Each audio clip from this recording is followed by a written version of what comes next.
Hello everyone, welcome to Barca News. It is October 20th, 2024 and Gavi is officially back as today he was subbed in during the match against Sevilla.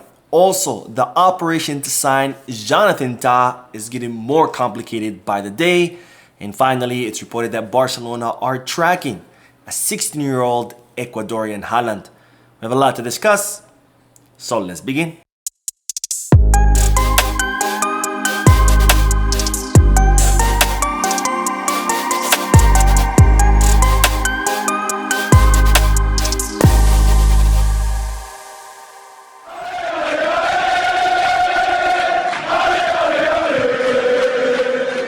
Hello everyone, welcome to the channel. My name is Mo, and before I begin with the news, just a quick reminder to make sure to hit that like button, subscribe to the channel, and drop a comment.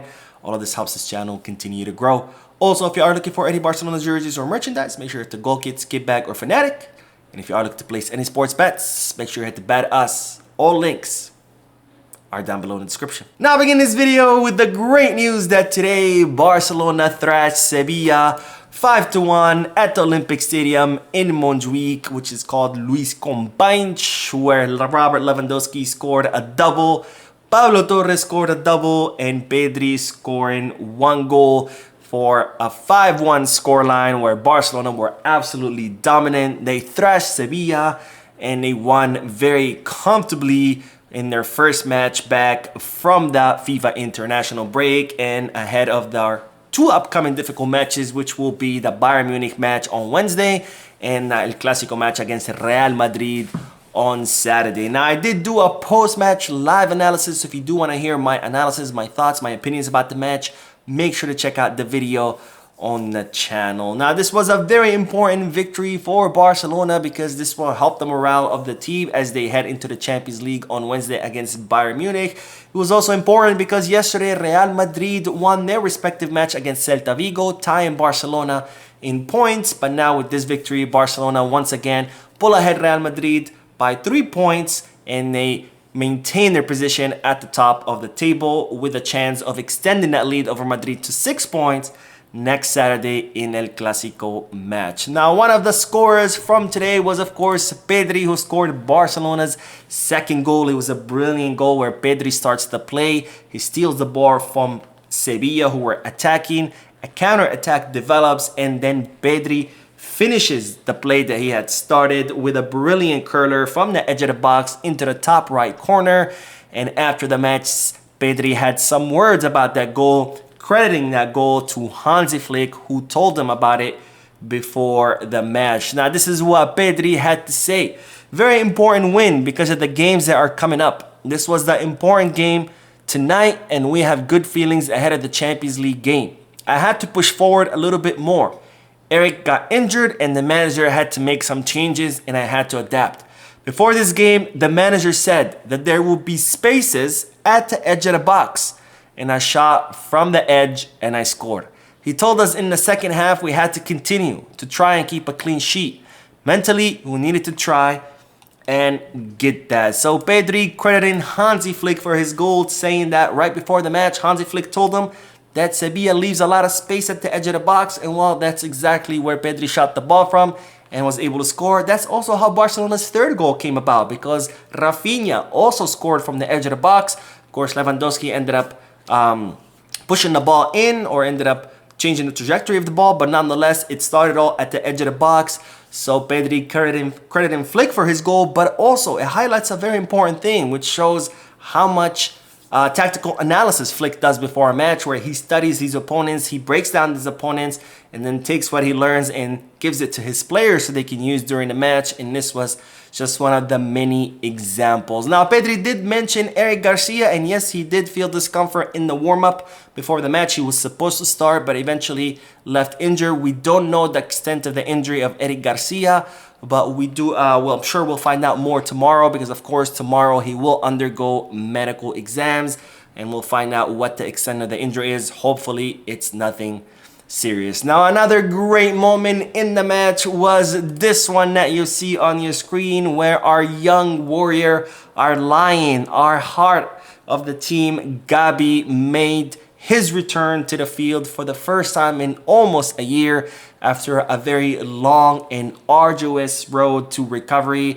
having suffered a torn ACL and a damaged meniscus last year, having undergone a very serious and complicated surgery to repair those tendons, and after a very long recovery road, Gabi was officially back, coming in for Pedri at the 82nd minute, where he received the captain's armband and where he entered the field to a standing ovation as the entire Montjuic Stadium stood to their feet to welcome our young warrior. And what a special moment.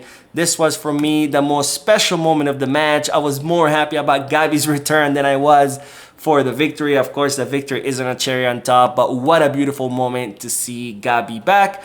And with the return of Gabi, Barcelona did release a documentary on Barca 1 about Gabi's recovery. And in a documentary, this is what Gabi had to say about his injury. It was up to me, if it was up to me, it would have been taken just 7 to 8 months. But with the serious injury, I couldn't rush things. I had to follow the right timeline. This has made me stronger mentally. When you go through an injury like this, it makes you tougher. Mentally, I feel more prepared. It's tough, but I tried to handle it the best I could.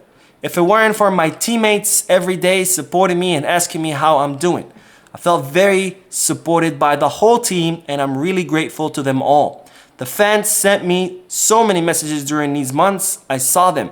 The fans were 10 out of 10, and I will always appreciate that. So Gabi talking about his recovery and saying that it has made him stronger mentally. And that, of course, is the epitome of what doesn't kill you makes you stronger, and that's exactly what Gabi says has happened here. And I can't imagine how much stronger he is, because he was already a pretty strong and tough player, but now he's even stronger. So I can't wait to see what that looks like on the field, because he was already a pretty mentally strong player. And also Gabi thanking not only his teammates but also the fans for supporting him through this tough road.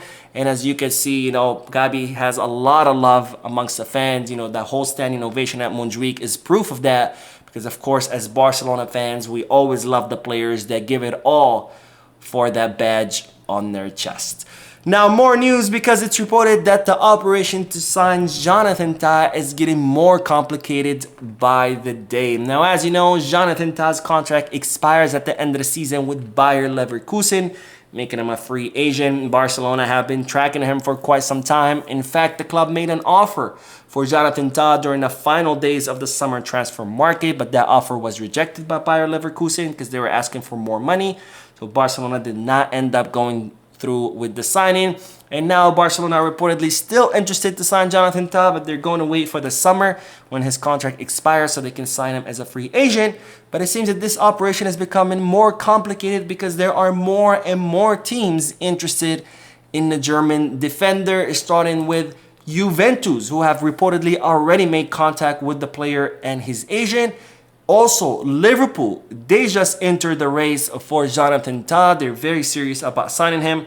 And finally, there is Real Madrid, who for now are tracking the situation. They're not fully in the race, but nonetheless, they are tracking the situation to see what happens because they are interested in the player. So it seems that Barcelona will have plenty of competition this summer to sign the 28-year-old German defender, which in my opinion would having him be great. Sure, he's a great defender, but if we miss out on him, I don't think it would be a big deal because after all, we're pretty covered in the center back position. Now, speaking of tracking players, we will end this video with the news that Barcelona are reportedly tracking a 16-year-old Ecuadorian attacker who has been nicknamed the Ecuadorian Haaland. Now, the player I'm talking about is Juan Riquelme Angulo, a 16-year-old forward who currently plays for Independiente del Valle's under-20 team.